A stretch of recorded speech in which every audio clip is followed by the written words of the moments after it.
Good morning, students. Welcome in economics class. Today we are going to start the short run cost. In the previous lecture, we have already discussed about cost. Cost क्या होती है? किसी चीज़ को बनाने का खर्चा, expenditure. Explicit coast हमने पढ़ी. इम्प्लिसिट. एक्सप्लिसिट कोस्ट जब हम आउटसाइडर से मार्केट से कोई इनपुट्स परचेज करते हैं तो उसकी पेमेंट ऑब्वियसली कैश पेमेंट हमें फर्म के बाहर देते हैं हम लोग, जहाँ से हमने ली होती है मार्केट में, उसे कहते हैं एक्सप्लिसिट कोस्ट.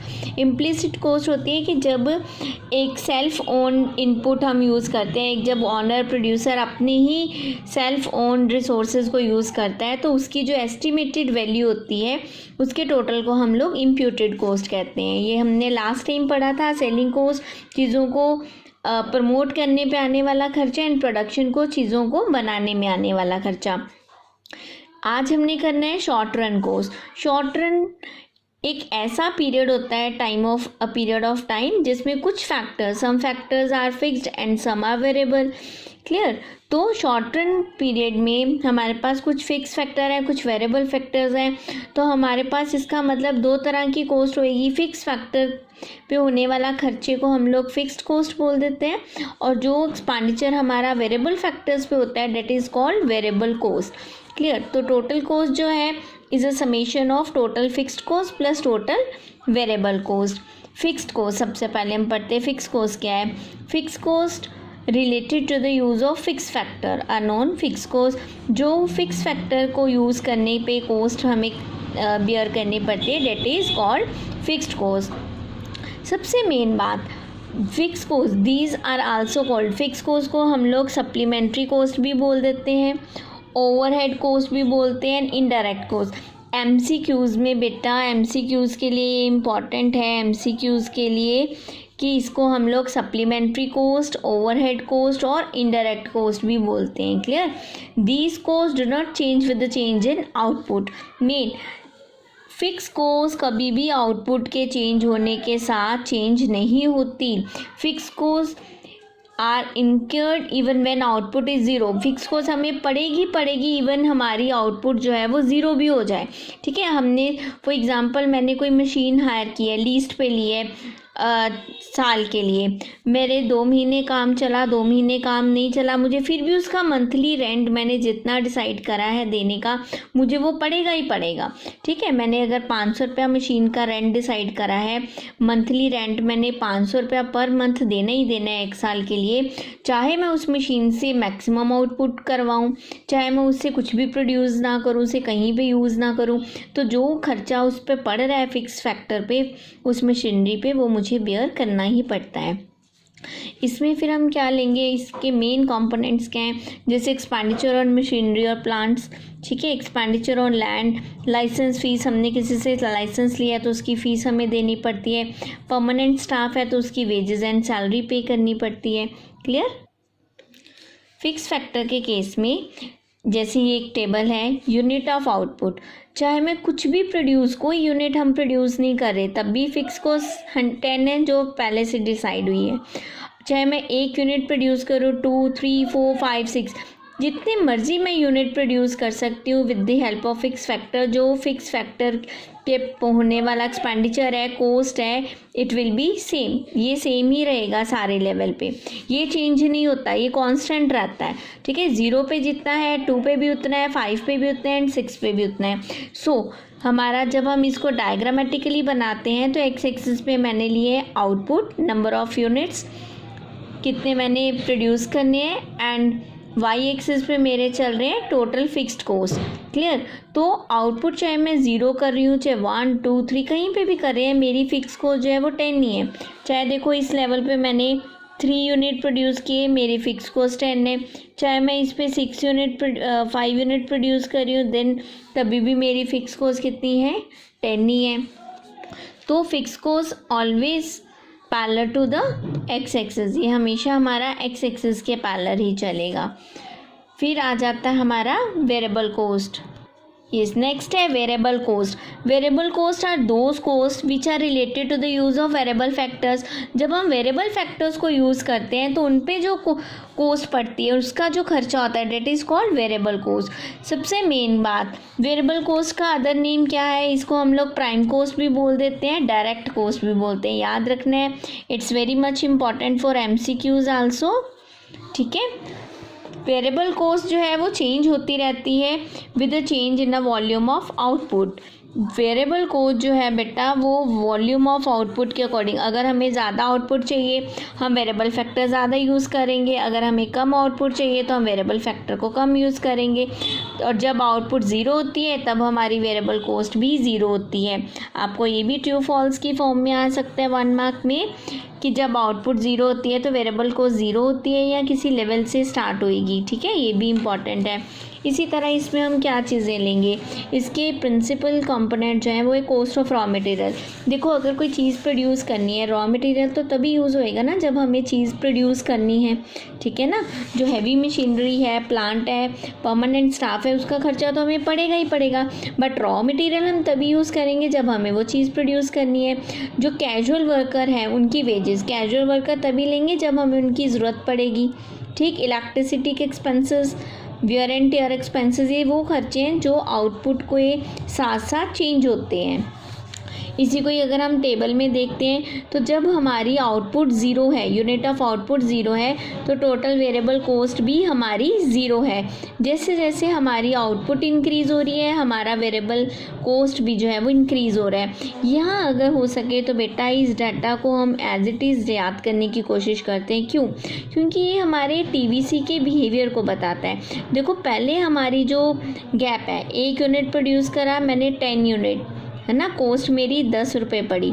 दूसरा यूनिट प्रोड्यूस करा तो मेरी कोस्ट जो है 8 रुपये पड़ी. तीसरा यूनिट प्रोड्यूस किया, कोस्ट 6 रुपये पड़ी. फिर प्रोड्यूस 4 रुपये पड़ी, फिर 4 रुपीज़ पड़ी, फिर 6 रुपीज़. यानी TVC जो है, जैसे मैं फिक्स फैक्टर के साथ वेरिएबल फैक्टर्स लगाऊंगी, पहले मेरी TVC जो है वो डाउन जाएगी, फिर कांस्टेंट, फिर इंक्रीज़ होनी शुरू हो जाएगी. यस. इसी का जब हम डायग्रामेटिकली बनाते हैं तो एक्स एक्सिस पे मैंने ली है आउटपुट और वाई एक्सिस पे है टोटल वेरिएबल कोस्ट. जैसे जैसे मैं प्रोडक्शन ज़्यादा कर रही हूँ, देखो 1 यूनिट प्रोड्यूस करा मेरी कोस्ट 10 रुपये पड़ी. 2 यूनिट प्रोड्यूस करे मेरी कोस्ट, जैसे 0 पे 0, 1 यूनिट किया तो 10, 2 यूनिट प्रोड्यूस करे तो मेरी 18 रुपीज़ जो है वो कोस्ट पड़ी. 3 यूनिट प्रोड्यूस करने की कोस्ट जो है वो मेरी 24 आई, फिर 4 यूनिट की 28 आई. तो इस तरीके से जो TVC है मेरी टोटल वेरिएबल कोस्ट, वो पहले मेरी इंक्रीज़ करती है. देखो, इंक्रीज़ करेगी डिमिनिशिंग रिटर्न से, उसके बाद कांस्टेंट होके फिर मेरी इंक्रीजिंग रिटर्न से इंक्रीज़ करेगी. इंक्रीज़ कर रही है. ठीक है, ये बहुत क्लोज इसका मेन है बढ़ने का, इंक्रीजिंग रेट का. इंक्रीज़ तो कर रही है TVC, इंक्रीज़ कर रही है ना, 0, 10, 18, 24, 28, 32 एंड 38 इंक्रीजिंग फॉर्म में है. बट ये इंक्रीज़ कैसे कर रही है? पहले इंक्रीज़ हो रही है डिमिनिशिंग रिटर्न से, फिर कांस्टेंट, फिर मेरी इंक्रीज़ होती है इंक्रीजिंग रिटर्न से. क्लियर? ये मेरा TVC का पेपर में आ सकता है, ये भी इम्पॉर्टेंट वन है हमारा. उसके बाद आता है मेरा difference between fix cost and variable cost. ये इम्पॉर्टेंट क्वेश्चन है बेटा 2 या 3 मार्क्स के लिए. फिक्स कोस्ट वही जो फिक्स फैक्टर पे कोस्ट पड़ती है, और variable fix factor don't change with increase in decrease on output. Fix cost जो होती है वो चेंज नहीं होती with the change in output ना. फिक्स कोस्ट जो है वो सारी आउटपुट पे रिमेन सेम रहती है, चाहे आउटपुट 0 है चाहे मैक्सिमम लेवल पे है. क्लियर? इसी तरह वेरिएबल कोस्ट बेटा वो होती है जो वेरिएबल फैक्टर्स पे आती है. वेरिएबल कोस्ट जो है वो इंक्रीज या डिक्रीज होती रहती है with the change in the output. जब हमारी आउटपुट 0 होएगी तब वेरिएबल कोस्ट भी हमारी 0 हो जाएगी. क्लियर? अब बिहेवियर, TVC का बिहेवियर क्या है? इनिशियली TVC इंक्रीज या डिमिनिशिंग रेट, अभी मैंने आपको यहाँ पे शो किया था. ये देखो, इस डायग्राम में हमने करा कि TVC मेरी पहले इंक्रीज हो रही है डिमिनिशिंग रेट से, बढ़ रही है ना, 10, 18, 24, 28 ना, ये इंक्रीज हो रही है डिमिनिशिंग रेट से, बाद में इंक्रीज होनी शुरू होगी इंक्रीजिंग रेट से. अब ऐसा क्यों है? शुरू में initially TVC tend to increase at a diminishing rate. जैसे हम फिक्स फैक्टर के साथ वेरिएबल फैक्टर्स लगाते हैं तो हमारी जो कॉस्ट है वो कम होती है। एमसी जो है हमारी एडिशनल फैक्टर को यूज़ करने की कॉस्ट जो है less and less of additional use is incur for every additional unit of output. जैसे मैंने 1 यूनिट बनाया, फिर 2 बनाए, फिर 3 बनाए, फिर 4 बनाए, तो मेरी जो कॉस्ट है पर हेड कॉस्ट है वो डिक्रीज होती गई। पहले 10, फिर 8, फिर 6, फिर 4, ठीक है। और उसके बाद eventually TVC increase in an increasing rate. उसके बाद हमारा लॉ ऑफ डिमिनिशिंग रिटर्न जो है वो सेट हो जाता है।